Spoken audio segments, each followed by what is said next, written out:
토트넘 대안 있나? 캡틴, 선 플러스 핵심 MF 2명 내년 1월 이탈, 한 달 이상 결장할 수도. 올 시즌 초반 변수를 뛰어넘고 잉글랜드 프리미어리그 우승까지도 언급되고 있는 토트넘은 내년 1월 엄청난 변수에 사로잡힐 전망이다. 15일, 이하 한국 시각, 영국 매체, 풋볼 런던은 토트넘은 내년 1월 파페 사르와 이브 비수마가 전력에서 이탈하는 것을 알게 됐다고 전했다.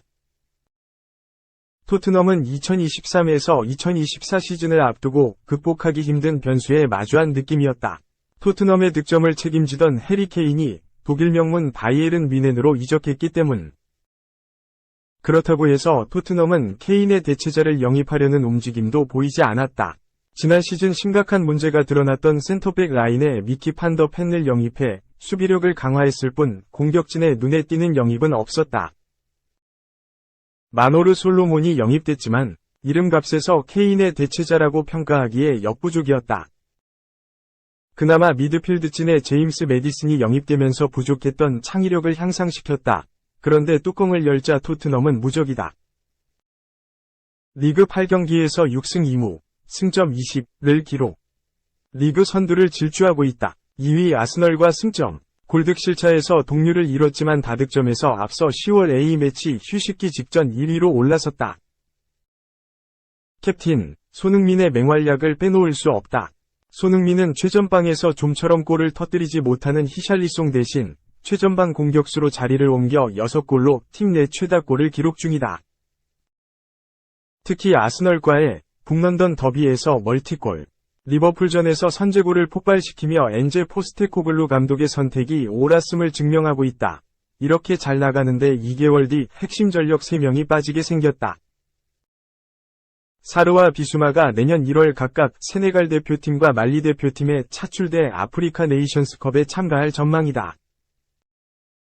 대륙별 컵대회는 국제축구연맹가 보장하는 의무 차출이기 때문에 각국 대표팀이 원할 때 언제든지 차출해줘야 한다. 풋볼 런던은 사르와 비수마는 아프리카 네이션스컵에서 어떤 국가와 맞붙게 될지 알게 됐다. 두 선수는 각각 세네갈과 말리를 대표해 코트디부아르에서 열릴 네이션스컵에 참가할 예정이라고 전했다. 말리와 달리 세네갈은 지난 대회 챔피언이다. 사르가 주전으로 활약해 내년 2월 11일 펼쳐질 결승전까지 토트넘을 떠나 있을 경우 중원 공백이 불가피해질 수밖에 없다. 더 심각한 건 손흥민의 이탈이다. 한국은 아시안컵에서 1960년 이후 63년간 한 번도 우승하지 못하긴 했지만 일본과 아시아를 대표하는 축구 강국으로서 결승까지 진출할 가능성이 높다. 2019년 UAE 대회처럼 8강에서 탈락하면 토트넘 입장에서 더할 나위 없이 좋겠지만 4년 전과는 전력이 또 달라졌다. 이젠 손흥민뿐만 아니라 이강인, 파리 생제르맹, 정우영, 슈투트가르트, 홍현석, 헨트, 오형규, 셀틱 등 해외파가 A대표팀의 줄을 이루고 있다. 토너먼트에서 변수는 있겠지만 전력은 훨씬 강해졌다. 때문에 토트넘은 사실상 한 달 이상을 기다려야 한다. 손흥민이 결승전까지 마치고 온다고 해도 체력적인 부분에서 관리를 해줘야 하기 때문에 곧바로 토트넘 경기에 투입시키진 못할 가능성이 높다. 2. PL 1위 필요 없어. 토트넘 형편없는 구단. 정말 대실망. 레비에 사표 던진 이사. 왜? 시작된 이스라엘 하마스 전쟁이 잉글랜드 축구계에도 영향을 미치고 있다. 토트넘 호스퍼의 선수 책임 보호협회 조나단 아델만 이사가 구단의 미지근한 성명문에 격분.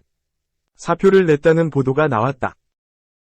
14일 영국 미러는 토트넘의 선수 책임 보호협회 이사인 아델만이 다니엘 레비 회장 그리고 구단 전무이사를 맡고 있는 도나 컬렌에게 사표를 전달했다고 보도했다.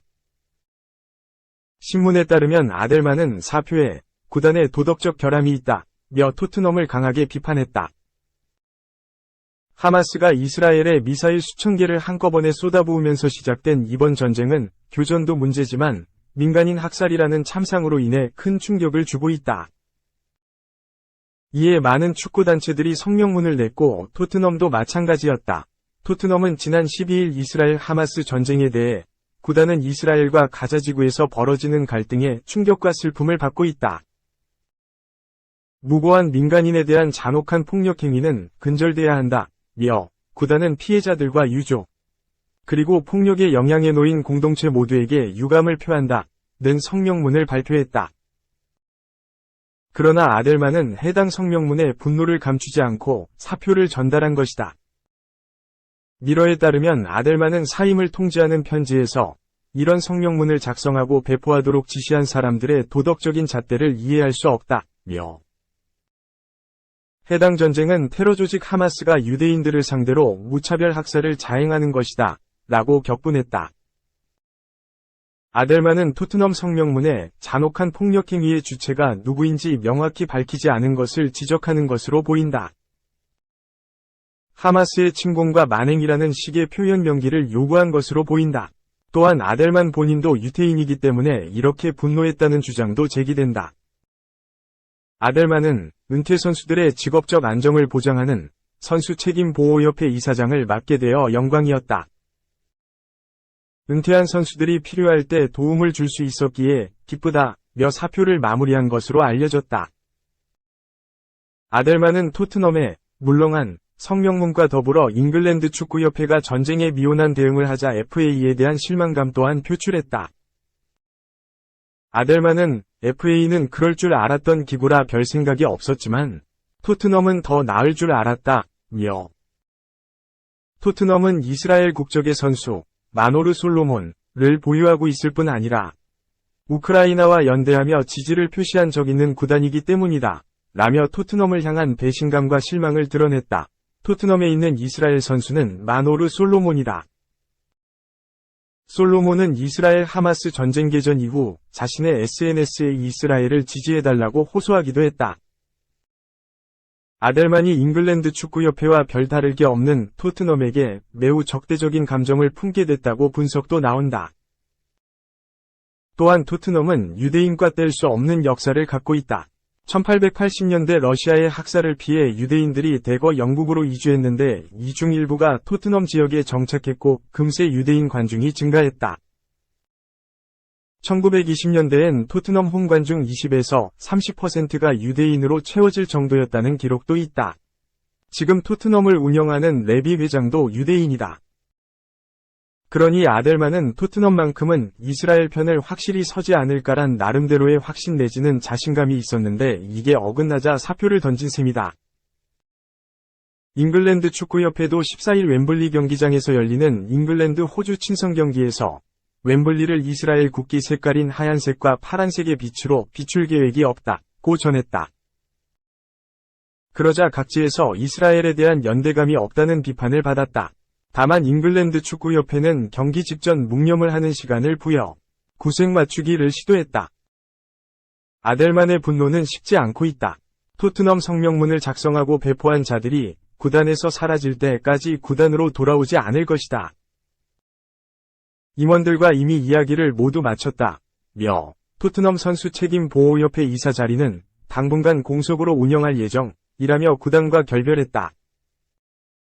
3. 체력이 바닥, 운명의 8년 전 결국 탈났다. 152억 포수 LG전 결장.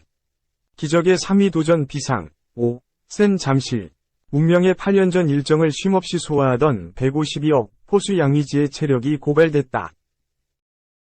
두산 이승엽 감독은 15일 서울 잠실구장에서 열리는 2023 신한은행 SOL KBO 리그 LG와의 시즌 마지막 맞대결 16차전을 앞두고 취재진과 만나 주전 포수 양의지의 결장 소식을 전했다. 이 감독은 8년 전 일정을 쉼없이 소화한 양의지의 체력이 바닥났다. 사실 어제 경기도 뛸 몸이 아니었는데 승리의 의지를 보여줬다. 라며 오늘은 상태가 좋지 않다.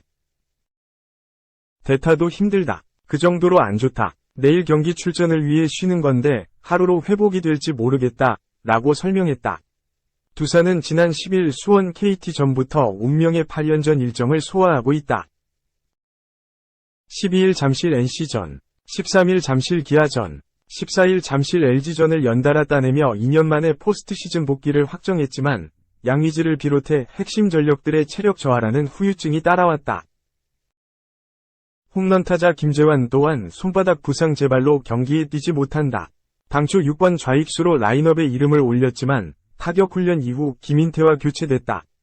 이 감독은 김재환이 연습 때 손바닥 올린 부분에 다시 통증이 왔다. 대타 출전도 힘들지 않을까 싶다. 라고 우려 섞인 목소리를 냈다. 그래도 다행히 에이스 라울 알칸타라는 허리 염좌 부상을 털고 16일 잠실 SSG전에 선발 등판한다. 이 감독은 선수 본인이 99% 회복했다고 말했다. 거의 회복을 했다고 보면 된다. 라고 안도의 한숨을 쉬었다. 두산은 전날 LG전 3에서 2승리로 2021년 이후 2년 만에 포스트 시즌 진출을 확정했다. 지도자 경험 없이 두산 지휘봉을 잡은 이승엽 감독은 부임 첫해 포스트 시즌 진출이라는 1차 목표를 이뤘다. 이 감독은 아직 축하받을 일은 아니다. 라며 내가 한 게 있나 싶다. 선수들이 준비 잘해서 여기까지 왔다. 1차 목표를 달성했다. 라고 덤덤한 소감을 전했다.